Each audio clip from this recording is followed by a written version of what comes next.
Takže čus, já jsem Jarda a vítám vás u dalšího videa. Dneska se podíváme na to, jak rozebrat a sundat univerzálu na soustruhu. A nemám k tomu co víc říct asi, tak jdeme na to. Jinak od minule se toho vlastně dost změnilo. Soustruh je celý obroušený. Nekytovalo se to jenom místama, protože to nemá úplně cenu, je to stará 70 let mašina, že jo. A ten super teď je sundaný, to potom natočím, jak se dává dohromady, až se to bude skládat zpátky. Teď jsem tam tohle vlastně očistím zbytek a už se začne natírat. Tak tady v bedně jsou vlastně vidět všechny komponenty už uleštěný, připravený vlastně na to namontovat to tam zpátky. Myslím, že to vypadá docela dobře, jako že to docela povedlo. Tady je Pegina. No. Tak začneme tím, že si označím tu nožovou hlavu, teda univerzálu, tím, jak to tam bylo. Stejně se to bude čistit, tak si nejsem jistý, jestli to tam vydrží, ale označit si to můžu i tak, ne? Tady jsem si všiml vlastně, že se to nemuselo označit tím fixem, protože tady je to značení na té přírubě, tady jsou 2 tečky a bylo to u 0. Ještě jsem to měl natočený, jinak bych jako nepřišel, kde to vlastně bylo. Tak, povolíme si tyhle 4 šrouby vlastně. Ale moc jsem nevymyslel to, se mi to bude vlastně točit, jo. No, tak možná povolíme hovno. Vezmu si 2 klíče a podržím si to takhle. Už jsem jeden povolil, takže jsem si to první zkusil mimo video, jestli to takhle jde. A jde, takže dobrý.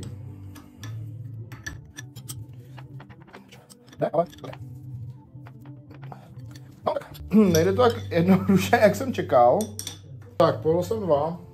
Ještě jeden.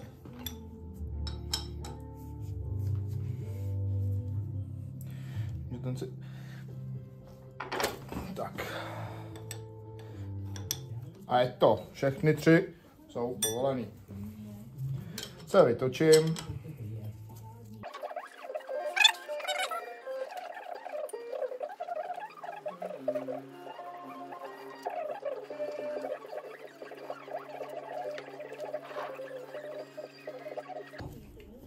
Tak. A je to dole. Vypadá to pěkně zamrdaně tam. Takhle to vypadá vlastně z druhé strany.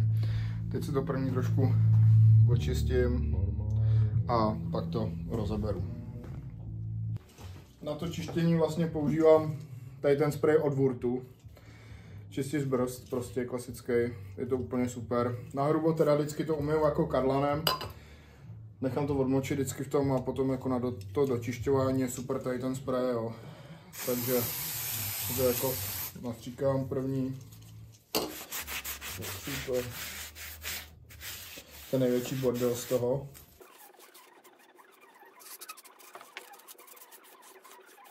Na to dočištění vlastně používám většinou tady to rovno. S tím to vyleštím jako úplně do stříbrná, bez toho aniž bych to poškrábal, ty dosadové plochy, že jo.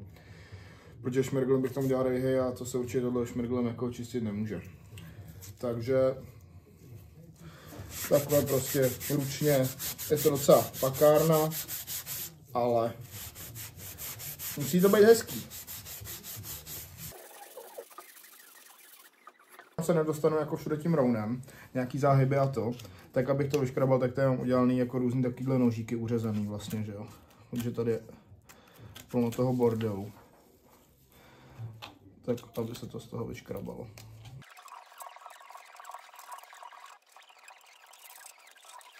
Tak tím to vlastně poholí, že jo, když do toho škrábnu a tak tím tlakem to spreje, z toho vyjmeju ten zbytek.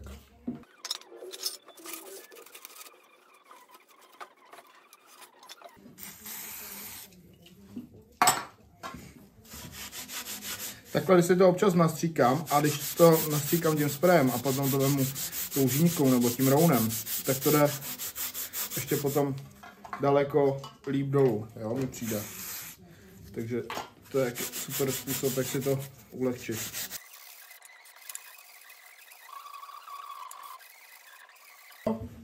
Hned to vypadá o dost líp, jo. Zbytek dočistím mimo kameru a pak se ozvu.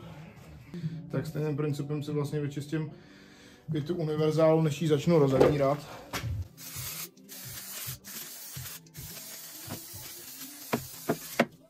Od toho největšího bordelu, ať mi to zbytečně nenapadá všechno dovnitř.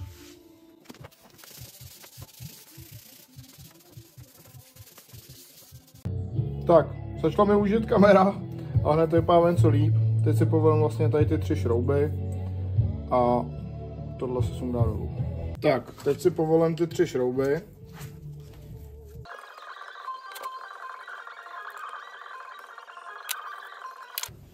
Teď by to mělo jít nahoru.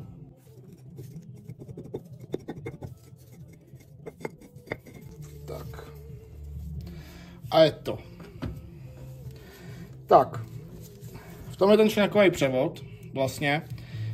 A tady ty pastorky zajišťou tady ty malé šroubky, co to tam je. A je vidět vlastně, jak je to vevnitř všude špinavý, jak tam jsou zalepený ty špony, jo? Takže teď se vyšroubou tady ty šroubky a sundám ty pastorky pryč.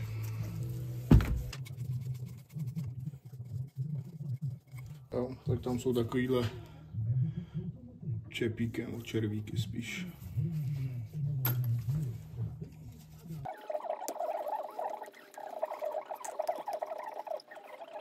Tak teď to zkusím vlastně vyklepnout ven přes dřevo.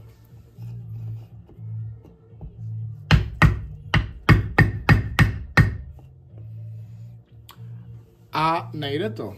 Potřebuji uší dřevo. No, chvíli jsem tady nad tím laboroval a je to prostě tak špinavý, že to prostě první umeju a zkusím to vyklepnout pak. Je místem vidět, že ty zuby jsou někde trošku očesaný. Tak doufám, že to bude vyklepnout, že to někde není roztemovaný a tak.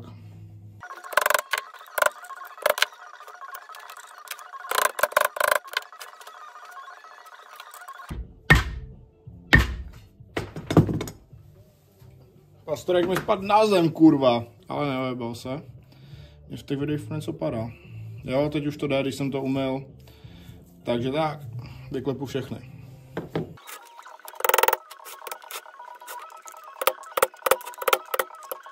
Tak, další venku.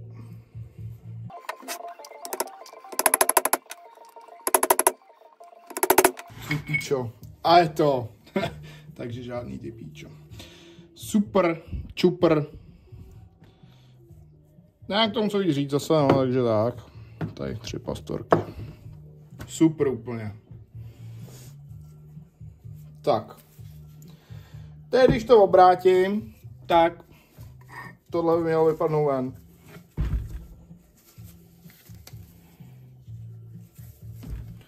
A nebo taky ne.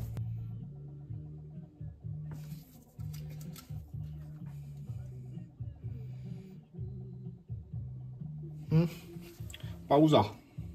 No, hnulo se to přes takhle tlačík a postupně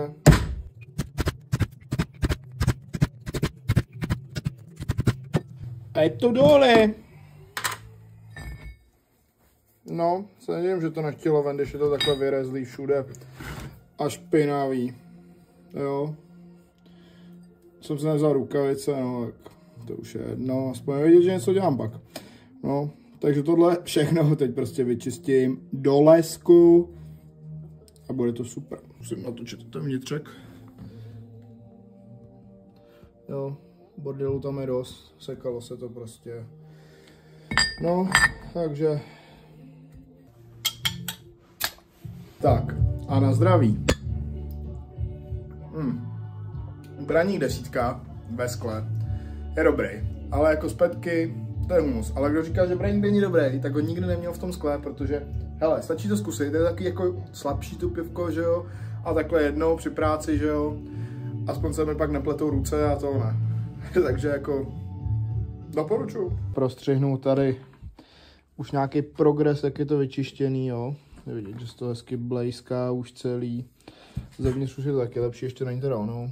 No dneska už jsem nechtěl nic dělat, takže už jsem se na to vykašlal. Já furt říkám tak a takže když jsem stříhal to video, teď jsem si to tam všiml. K tomu leštění tady těch velkých ploch je dobrý do Flexy prodávají ten filc taky. Já tomu řeknu pokaždý jinak. Rouno, žíňka, filc. No, prostě to prodávají do té Flexy a čistí se to s tím úplně suprově, no. Tady jako tyhle plochy, kam se nedostanu, že jo, takhle ručně, to už je jako potom docela pakárna, no. Ale nedá se nic dělat. Už mi přijde asi jako zbytečný natáčet, jak všechno umyju, protože jako už na tom není asi nic vidět. Nějaký ty moje tipy na to mytí už jsem ukazoval. Potom vlastně, až se to celý umyje, tak se to nesmí mazat mastným ničím, že jo, namaže se to práškem grafitem. Mazání na sucho, že jo. Protože kdyby se to namazalo třeba jako olejem nebo nějakou vazelínou nebo něco, tak by se tam lepily ty špony, že jo, do toho zpátky. Takže se to musí mazat něčím suchým, takže se to namaže tím práškem grafitem, že jo. A tohle byl asi závěr, teda možná tam střihnu něco málo, jak to tam leštím, ale spíš ne, už se mi to nechce natáčet. Takže doufám, že se vám to líbilo, nechte mi hlavně komentář, ať vím, jestli se vám to líbilo, co zlepšit, nezlepšit. Like, odběr, jak to říkají všichni ty influenceři. Jo, nechám tam i ten přeřek, na to seru. No, takže čus a zase někdy.